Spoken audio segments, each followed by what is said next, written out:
Thank you very much, dear Secretary General, dear Stefano. Dear ambassadors, dear heads of representation, dear heads of mission, ladies and gentlemen, it is with great pleasure that I'm addressing you today, and indeed, as Stefano said, even if it is also with great regret, that it is once again from studios and through screens that we see each other. And I hope we will be able to meet again in person in spring. But indeed, I felt it was important to take this opportunity to speak to you now at the end of this year. Firstly, to thank you. To thank you for your tireless work that brings to life Europe's global commitment.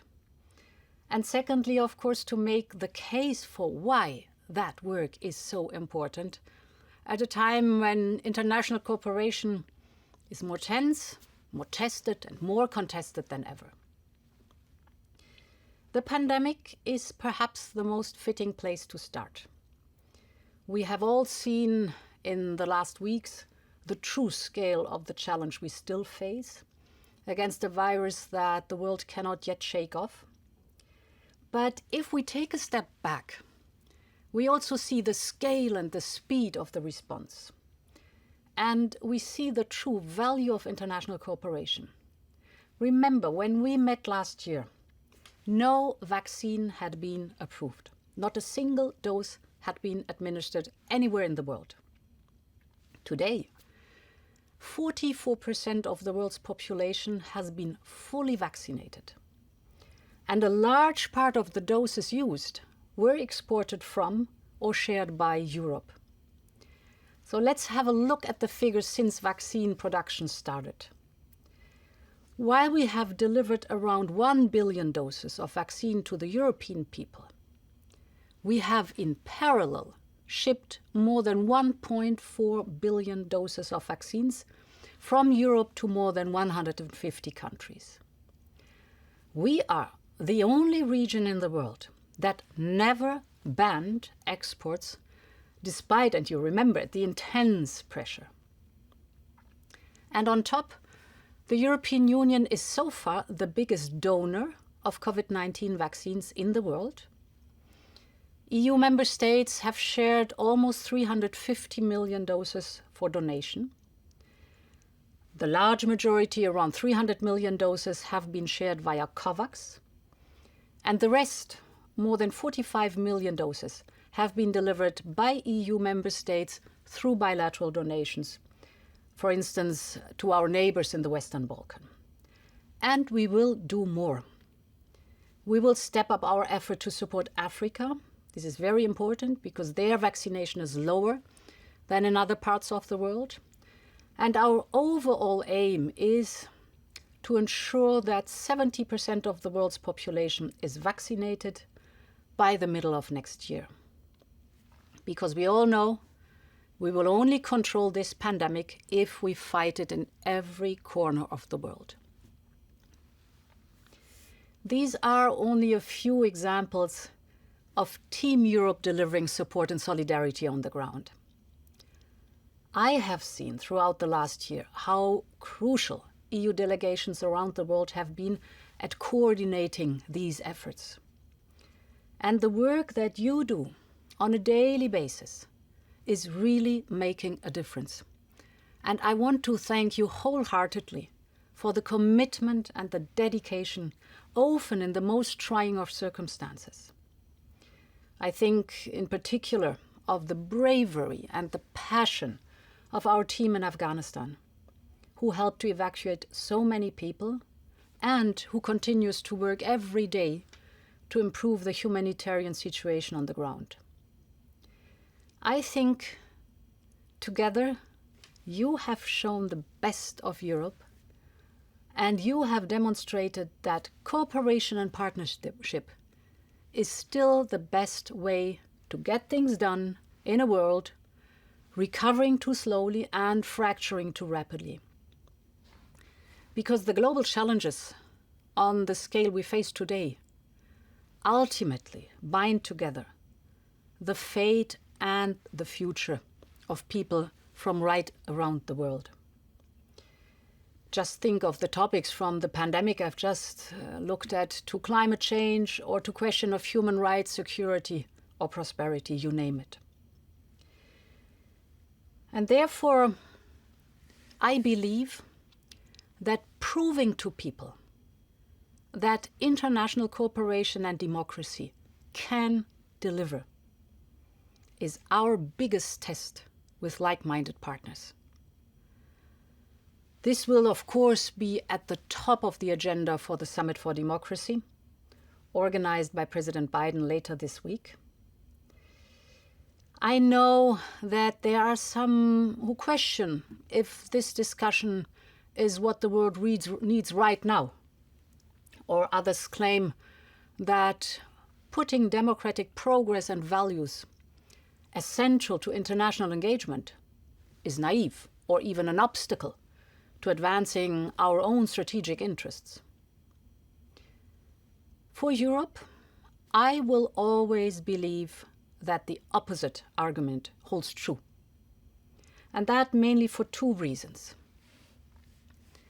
The first is that democratic progress is under real threat around the world, including on our own continent. I mean, those lucky enough to have been born and raised in functioning democracies like me can sometimes take this point for granted. But we know we shouldn't. According to Freedom House, almost 75% of the world's population are living in countries where democracy deteriorated last year. And just as worryingly, we have seen the continued rise of liberal autocracies branding themselves as democracies, while doing away with checks and balances and silencing dissenting opinions. We cannot let the progress we have made be rolled back just at the moment when it is most needed. The rise of extremism and autocracy can also be a security issue for countries. And we have seen this ourselves with the hybrid attack on our borders by the Lukashenko regime in Minsk. The instrumentalization of migrants was cynically orchestrated by a regime intending to draw attention away from the repression of its own people. It was led through targeted disinformation on social media. They offered false promises and literally lured people to the EU-Belarus border, putting their lives in danger. But in response, we introduced immediately sanctions in coordination with the United States, Canada, and the United Kingdom. We worked spot on with UNHCR, IOM, and others to respond to the humanitarian needs of the migrants trapped by the Lukashenko regime and to help them return to their homes. We worked very closely with our member states to manage the external border of the European Union. We prepared blacklisting of transport operators that enable smuggling of people. So, for example, from airlines to travel agency. And it was interesting to see that rapidly several airlines and civil aviation authorities have immediately stopped unwarranted travel to Belarus. And we reached out to countries of transit and origin. 75% of the migrants trapped at the border are Iraqis. And Iraq has begun repatriating nationals stranded in Belarus, and I must say we really welcome this very good cooperation with Iraq. Thus, in sum, we acted immediately, we acted united, and working together with partners is effective, and it sends a very clear signal that we stand with Lithuania, Latvia, and Poland, and that we will continue to stand up to those who instrumentalize the hopes and the lives of people. Dear ambassadors, in this context, we must also speak about the Russian military movements and their massive buildup along Ukraine's eastern border. I want to underline once more the EU's full and unwavering support for Ukraine in the face of this aggression against its territorial integrity and sovereignty. We also see the blatant attempt to intimidate Moldova's reformist government by manipulating gas supplies in a time of high energy prices. We must protect our societies and democracies from this kind of cynical geopolitical power play. And the European Union will respond appropriately to any further aggressions, including breaches of international law and any other malicious actions taken against us or our neighbors, including Ukraine. This response will take the form of robust scaling up and expansion of existing sanctions regimes. And on top of that, we are ready to take additional restrictive measures. And of course, we will do so in coordination with our like-minded partners. Now, to be very clear, we would rather engage constructively with Moscow, but it depends on them. And currently, it is Russia's deliberate choices and aggressive actions that continue to destabilize security in Europe. The second reason why Europe must always promote democracy is that democratic progress can easily spread. And we have seen this here in Europe on many occasions in the last 50 years. It was only in 1974 that the so-called third wave of democracy started in Portugal and reached Spain. And after the fall of the Soviet Union, we saw the remarkable progress, which brought so many countries from out in the cold into the heart of our European Union. And this has shown us the power that democracy has to give people hope that positive change is possible. But we also know that this momentum works both ways. So autocracies can rise just as fast and can infect others. And this risk is particularly acute in an age of disinformation, when it takes little effort to reach with fake news a large audience. It can be used as a weapon to shape public perceptions and mislead people into believing that democracy does not work for them. And this shows the importance of working together on the issues which directly affect the way democracy works. Take, for example, the digital transition. It brings about so many opportunities for our economies, for our industries, and of course for our societies. And digital technologies are key to the way we have been able to manage the impact of the pandemic and to tackle some of humanity's greatest challenges, like, for example, climate change. So this is why we are heavily investing in the digital as part of our recovery plan through Next Generation EU. But we are also aware that tech has posed new challenges which no democracy has yet really found a way to manage. We now have large tech companies who have the power to control decisions right across society.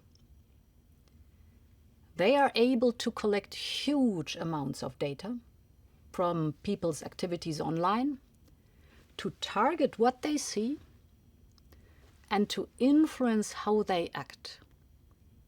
And if this is left unchecked, democracy will not change with a big bang, but rather with a barely visible but far-reaching shift. Currently, just 4 big companies control the world's demand for cloud services.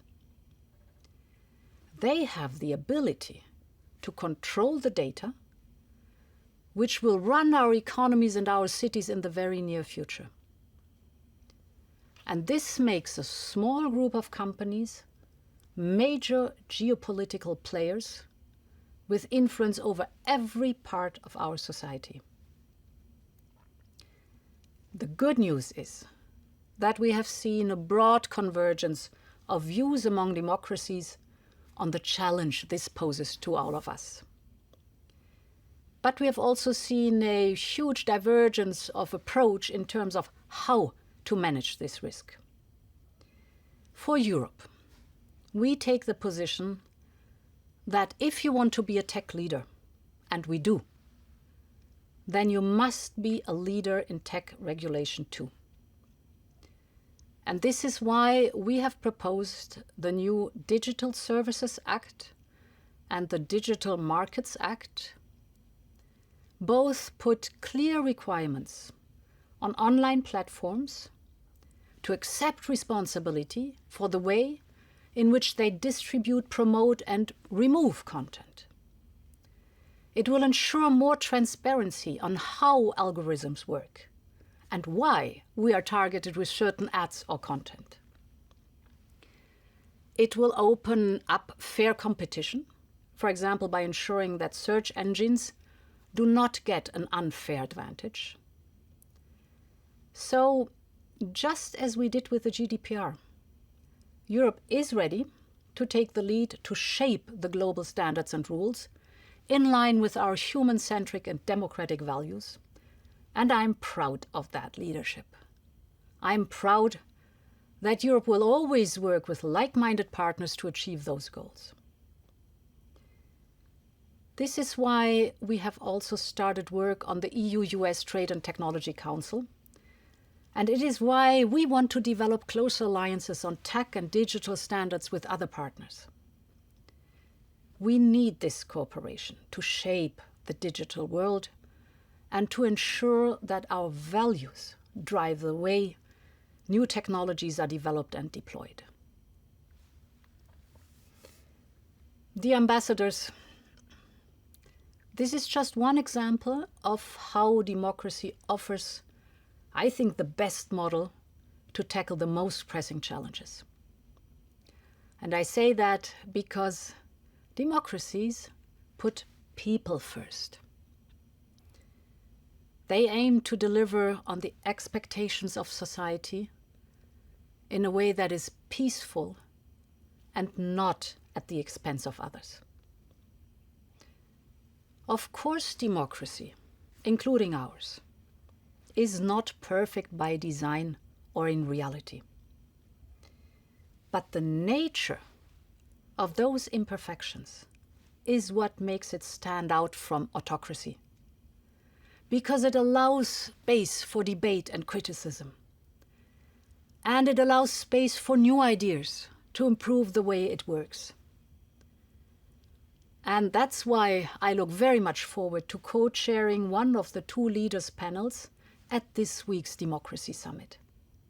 I am deeply convinced that we must work together to show that democracy can deliver for people where it counts the most.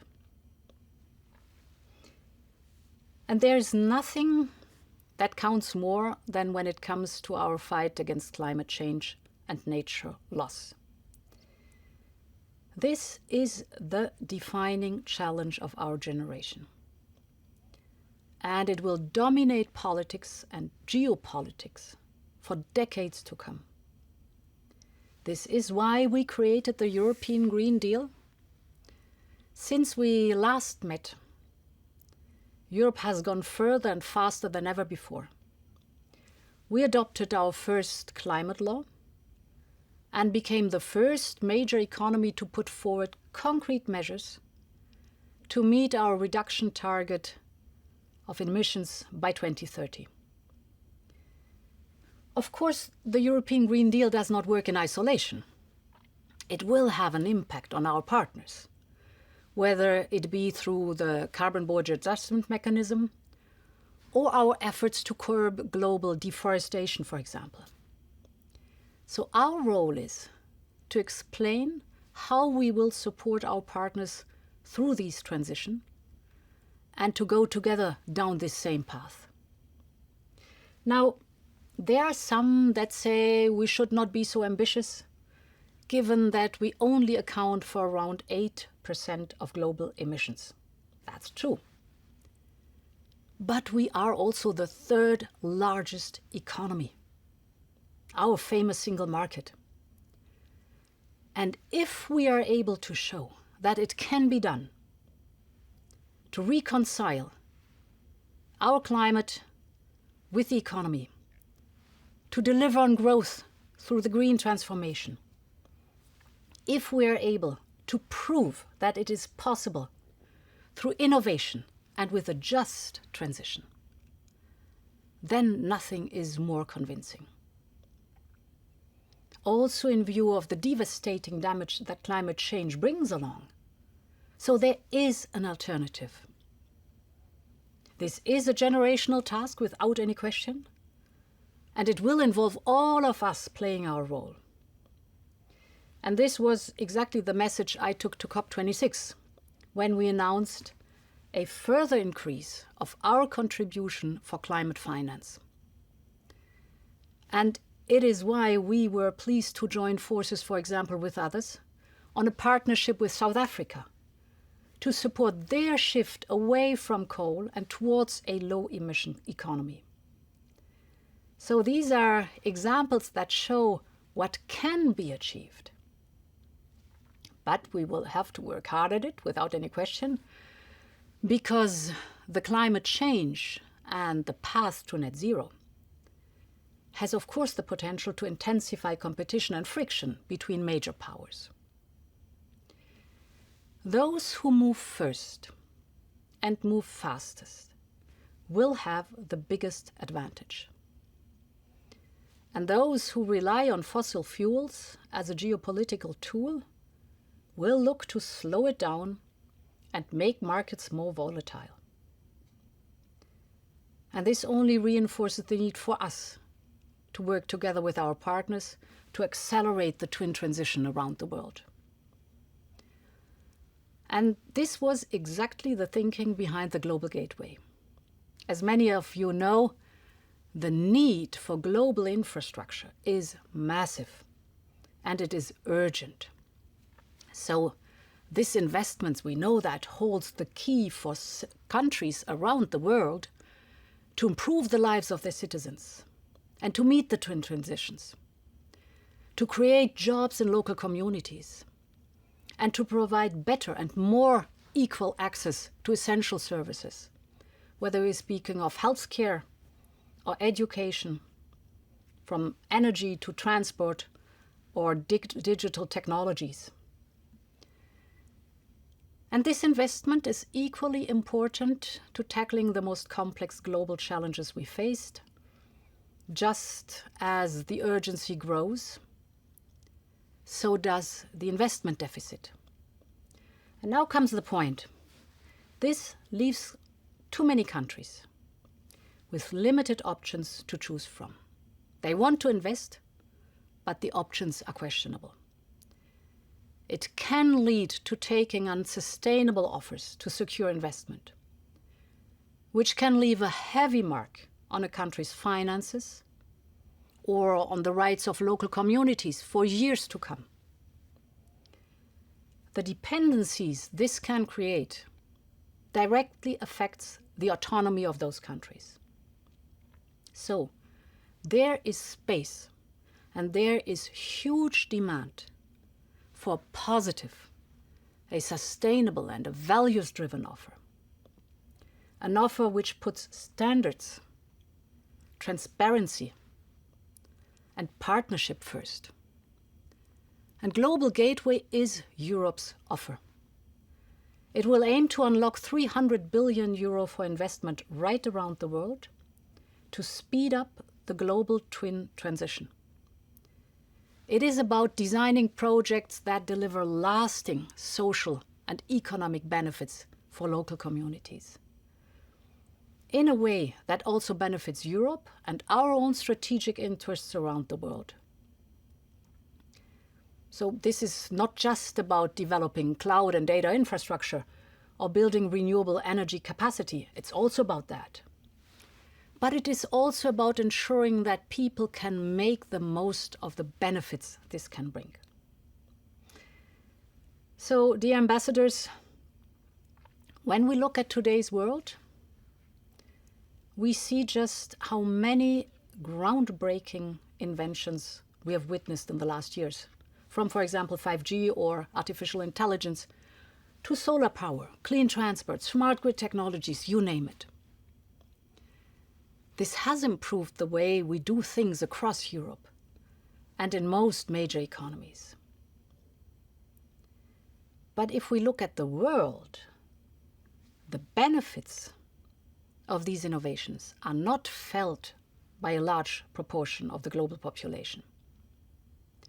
So I believe that the greatest innovations of the 21st century will be those which ensure that new innovations can be used and benefited by all.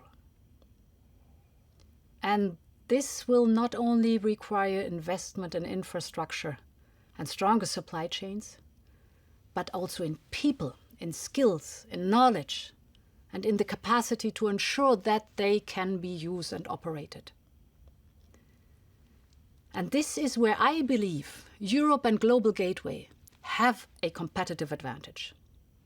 Thanks to our world-class researchers, industry, and public and private innovation capacity. And thanks to your role on the ground, this will be absolutely central to Global Gateway's ability to bring all of these elements together.